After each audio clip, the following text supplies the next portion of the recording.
Hello student, this is Shikha. Today I am going to tell you topic nationalism in India of class 10th. Welcome to my video. So nationalism in India. What is nationalism? Nationalism means राष्ट्रवादिता. Bharat में राष्ट्रवाद. तो ये nationalism है क्या? ये nationalism एक feeling है. This is a feeling, this is a sentiment जो लोगों के मन में आती है. और जब एक कंट्री के लोग अपनी कंट्री को दूसरी कंट्री से सुपीरियर बनाने के लिए एफर्ट्स करते हैं, यही फीलिंग, यही सेंटिमेंट ही नेशनलिज्म है. आपने हिस्ट्री में हमारे बहुत सारे रेवोल्यूशनरीज तो सुने होंगे. आपने ये भी सुना होगा कि इन रेवोल्यूशनरीज ने कितने सेक्रीफाइस किए अपनी कंट्री के लिए. उनमें सेक्रीफाइस करने की फीलिंग आई कहाँ से? यही फीलिंग ही नेशनलिज्म है. सो चलो आप पढ़ते हैं what is nationalism in India. हम ईस्ट इंडिया कंपनी से स्टार्ट करते हैं. East India company EIC India में 1600 में आई थी. और जब ये इंडिया में आए तो इन्होंने इंडिया के ट्रेड पर अपना राइट ऑक्यूपाई कर लिया, यानी कि ट्रेड को अपने ग्रिप में ले लिया. जैसे जैसे ये टाइम आगे बढ़ता गया, बहुत सारे इंसिडेंट इंडिया में हुए, बहुत सारी घटनाएं घटी जो हम इस चैप्टर में, इस टॉपिक में पढ़ेंगे. 1757 में प्लासी में का बैटल हुआ, बैटल ऑफ प्लासी, जिसमें ब्रिटिशर्स ने बंगाल को अपने कैप्चर में ले लिया, अपनी ग्रिप में ले लिया, बंगाल को अपने कंट्रोल में कर लिया. उसके बाद बैटल हुआ 1764 में, बक्सर का बैटल, यानी बैटल ऑफ बक्सर, जिसके बाद ब्रिटिशर्स ने इंडिया को पूरे अपने कंट्रोल में ले लिया, पूरे कैप्चर में, अपनी ग्रिप में ले लिया.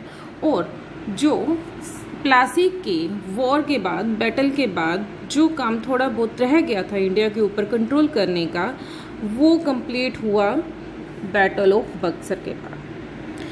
यानी कि बैटल ऑफ बक्सर के बाद ब्रिटिशर्स ने पूरे इंडिया को अपने कंट्रोल में कर लिया.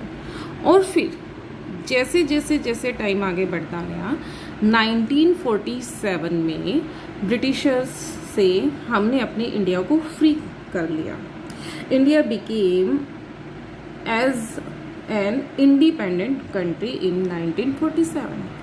तो ये इतना लंबा जो प्रोसेस है, इतना लंबा, यहाँ से लेकर यहाँ तक का जो टाइम है, वो इतनी इजीली हमें आज़ादी, इतनी इजीली हमें इंडिपेंडेंस नहीं मिली. इसके लिए हमारे रेवोल्यूशनरीज ने बहुत सारे सेक्रीफाइस किए. इसमें बहुत सारे इंसिडेंट्स हुए, बहुत घटनाएं घटी हैं, बहुत से लोगों ने अपनी लाइफ को सेक्रीफाइस किया है. चलो अब हम उनके बारे में पढ़ते हैं. Let us start our topic. In 1885, this is the time of formation of Congress, means formation of INC, Indian National Congress. And at that time the founder of Indian National Congress was A.O. Hume. He was a Britisher office. The founder of INC was at that time A.O. Hume. And the first president of INC, Indian National Congress की जब formation हुई थी, तब इसके founder थे A.O. Hume. He was a British officer. And उसी time India के INC के फर्स्ट प्रेसिडेंट थे W.C. Banerjee. He was the first president of INC, means Indian National Congress. अब एंड 1905 में क्या हुआ? At the time of Bengal partition, means इस time पर बंगाल का पार्टीशन हुआ था. क्या हुआ था इस टाइम बंगाल को 2 पार्ट्स में डिवाइड कर दिया गया था, वेस्ट बंगाल और ईस्ट बंगाल. और जब इंडिया इंडिपेंडेंट हुआ 1947 में, तब ये ईस्ट बंगाल ईस्ट पाकिस्तान बन गया, यानी कि पाकिस्तान के कंट्रोल में आ गया. और इसके बाद 1971 में ये इस एक अलग सी सेपरेट कंट्री बन गया बांग्लादेश। और उस टाइम इंडिया की प्राइम मिनिस्टर कौन थी? Shrimati Indira Gandhi. And she was a iron lady. Who known as iron lady? Shrimati Indira Gandhi. Tally कर लेते हैं एक बार। 1885 में आईएनसी की फॉर्मेशन हुई, formation of INC, Indian National Congress. At that time the founder of INC, British officer, he was a British officer, A.O. Hume. At that time the first president of INC, he was a W.C. Banerjee. And 1905 this time was of Bengal partition, यानी कि 1905 में बंगाल का partition हुआ, यानी कि Bengal 2 parts में divide हो गया, वेस्ट बंगाल और ईस्ट बंगाल। और जब इंडिया आज़ाद हुआ 1947 में, when India became independent country, this part became east Pakistan, means ये पार्ट पाकिस्तान के कंट्रोल में चला गया। और 1971 में यही पार्ट एक सेपरेट कंट्री बांग्लादेश बन गई। उस समय इंडिया की प्राइम मिनिस्टर कौन थी? Shrimati Indira Gandhi ji. And she known as the iron lady of India. So 1905 में बंगाल पार्टीशन हुआ, किसने करवाया? लॉर्ड कर्जन ने। एंड 1911, हाँ, उस टाइम तक इंडिया की कैपिटल कोलकाता हुआ करती थी। और 1911 में ब्रिटिशर्स ने एक अनाउंसमेंट की कि अब इंडिया की कैपिटल दिल्ली होगी, यानी कि अनाउंसमेंट कब हुई? 1911 में। और 1912 में दिल्ली को इंडिया की कैपिटल बना दिया गया, यानी कि 1911 में अनाउंसमेंट हुई थी कि दिल्ली को इंडिया की कैपिटल बना दिया जाएगा। उससे पहले इंडिया की जो कैपिटल हुआ करती थी वो थी कोलकाता, और जिसके बाद 1912 में दिल्ली को इंडिया की कैपिटल बना दिया गया। फिर उसके बाद after that 1914 and 1918, this was the time of first world war. First world war started in 1914 and ended in 1918, यानी कि फर्स्ट वर्ल्ड वॉर स्टार्ट हुआ 1914 में और एंड हुआ 1918 में। एंड 1915, इससे पहले मैं आपको कुछ एक्सप्लेन करना चाहूँगी। I told you already in 1885 this was the time of formation of INC, Indian National Congress. ये वो टाइम था, तब तक जो इंडियन नेशनल कांग्रेस अपने इफ़ेक्टिव फॉर्म में नहीं थी, अपने सक्सेसफुल फॉर्म में नहीं थी। ये अपने इफ़ेक्टिव फॉर्म में कब आई INC? जब महात्मा गांधी इंडिया आए, यानी कि महात्मा गांधी कहाँ से आए? साउथ अफ्रीका, वो वहाँ पर लॉ करने गए हुए थे। जब महात्मा गांधी इंडिया में आए तब 1885 अपनी इफ़ेक्टिव फॉर्म में आई इंडिया में। 1915 में गांधी जी इंडिया वापस आए। Gandhi ji return in India from South Africa, यानी कि गांधी जी कहाँ थे? साउथ अफ्रीका में लॉ करने गए हुए थे, और वो 1915 में इंडिया में वापस आए। जब वो वापस आए, when he came in India, he started a movement name satyagraha, यानी कि गांधी जी ने इंडिया में आकर एक मूवमेंट स्टार्ट किया, वो था satyagraha, means search for truth. Gandhi ji ने ये जो मूवमेंट स्टार्ट किया, काफ़ी अलग अलग इंडिया के पार्ट्स में स्टार्ट किया और काफ़ी सक्सेस भी हुई। 1914 और 1918, this was the time of first world war. इस टाइम क्या हुआ? 1914 में वर्ल्ड वॉर स्टार्ट हुआ और 1918 में वर्ल्ड वॉर एंड हो गया।